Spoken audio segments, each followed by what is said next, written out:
the real division for me is between, wines that are made in 200,000 gallon tanks and are, modified and pumped up in whatever way possible, whether it's mega purple or enzymatic additions to fermentations or, tea bags full of wood chips to give it, oak chips to give it oak character. And that kind of, what I would call, a wine as a beverage product rather than wine as an artisanal, expression of a place. The top wines in the world are all an expression of where they are from the flavors and aromatics you find in the glass to the texture and tannin on the palate.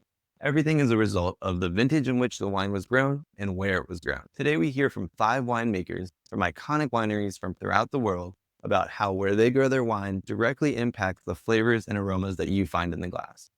We hear from winemakers like Laurent Ponsot and Frank Cornelissen. And stay tuned till the end to hear from Gaia Gaja about how her family's famous Gaia Barbaresco reminds her distinctly of a certain place at home. Cheers. Every wine can be characterized as either a wine of place or a wine of effort. And if you look by volume, the vast majority, probably 99% of volume of wines are wines of effort, where there is no site. It's just like California, or it's, Spain or Australia or something like that. And it's the winemaking that actually creates a profile. And those wines tend to be more of like the Coca-Cola style of, I hate to say that term because I've made those wines before, but where it's about maintaining a consistent flavor profile year over year. But when you're trying to make a wine of place, that totally changes your outlook, not only in barrels, but also in fermentation, where all of a sudden you're not treating every single block or every single lot the same way. We'll pick this property here for Cabernet, 40 times, 50 times. I mean, some of these lots are tiny, half ton, 2 tons. Some of them are 6 tons, just depending on how things ripen. But the whole cellar is set up for flexibility so that we can treat every single individual pick in a way that's going to maximize its own expressive potential. So I'm not going to ask one of my aromatic blocks to be like big and macho and really, powerful. And same thing, I'm not going to ask one of my textural blocks to really knock it out of the park with aromatics. It's that symphony of those flavors, those colors, those aromas, everything coming together. That's what makes a really beautiful, wine of place. It is a personal appreciation of the wines where I think in those vineyards, I can make wines of constantly a very high standard, also in the lesser years. So every year, my Grand Crus, they really stand out.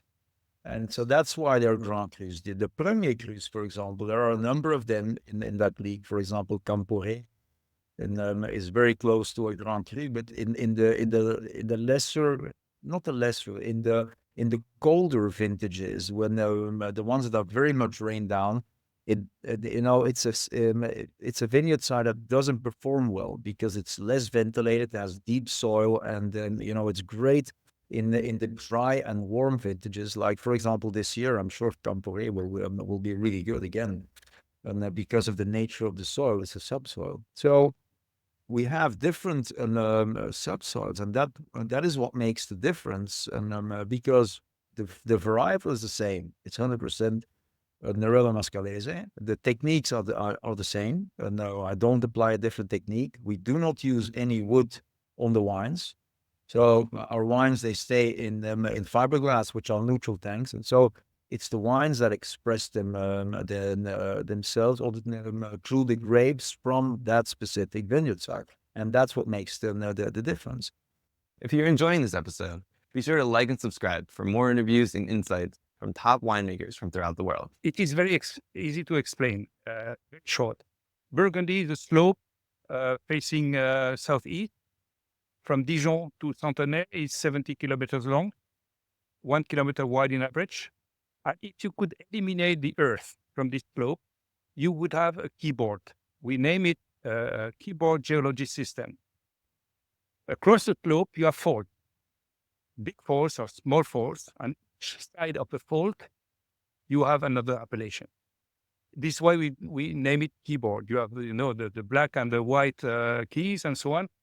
And you have all these, if you are in a vineyard, you with the vine grower, it takes you in a row And it tells you on the left is Griot Chambertin, on the right is Chapelle Chambertin.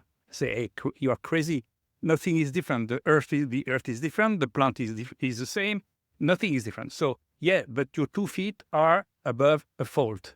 Both sides. I take on purpose this example because Chapelle Chambertin, you have 20 to 30 centimeters of soil on top of the rock. The Griot, you have 1 meter to 4 meters earth before you reach the rock. And the rock components are totally different from the rock, the other side of the fold. And this is what makes Burgundy so, different in appellation in such a small surface. Griot Chambertin, 2.5 hectares, but you cannot name it Chapelle Chambertin or Charme Chambertin, which is at the other side. It's totally different, just due to the geology. Unique on Earth.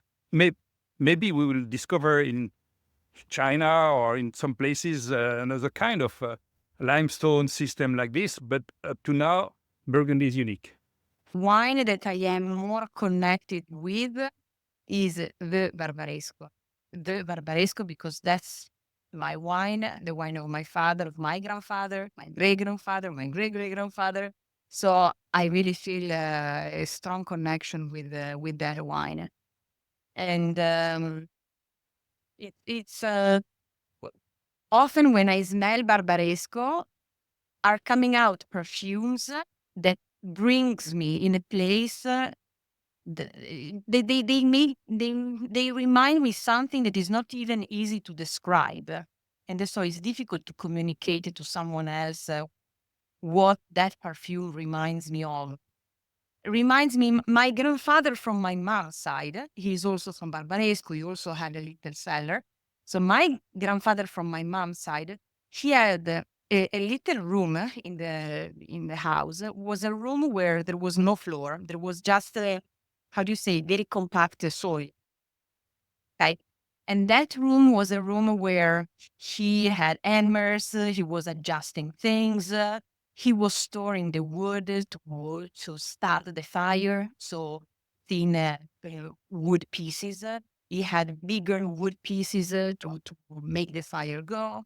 He was storing like apples, fruit, because it was a dark and cold place. So it was fantastic to store the fruit during the winter. And there was a perfume in that place that I have never smelled anymore. And I don't know anymore if someone in the house has a place like that. And so it's a smell that I don't know where to go to find for. If I smell Barbaresco, it reminds me that. So it's a wine that it's really talks about where I'm from, memories of childhood. It's the wine that it speaks really loud to me. All right. That is our video for today. If you enjoyed watching, please like and subscribe for more insights from top winemakers from throughout the world. And thanks for watching. Cheers.